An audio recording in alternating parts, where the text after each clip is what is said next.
we caught these carp out of a very cold and clear water. It's Bear Lake, Utah. As you can see, they barely have a mud vein, so I'm not even gonna mess with it. You can, however, take that out either with a spoon or a small fillet knife.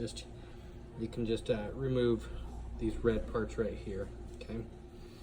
So what I'm gonna do is I'm gonna add our seasoning, and then I'm going to add either, on one of them I'm gonna add Brussels sprout leaves, fresh from the garden, as well as zucchini. The other one I'm gonna add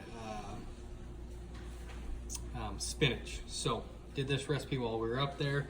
These are obviously all cleaned, scales are scraped. Turned out really good, everybody loved it up there. In fact, they couldn't even believe it was carp. It was just a nice white flesh. So, stand by while I get these all seasoned up, and I'll show you when we're finished. Okay, so I have seasoned both sides of these fillets very, very generously. The season I actually really like is this fin and feather. Phenomenal stuff. It's got a nice citrus flavor. So now I'm just gonna get in tin foil, get some butter on it, chop the zucchini, and I will show you before we put it in the oven.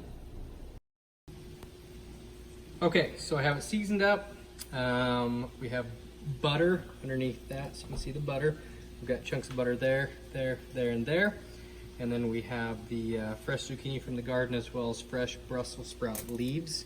I've also done it with spinach. Turns out fantastic either way.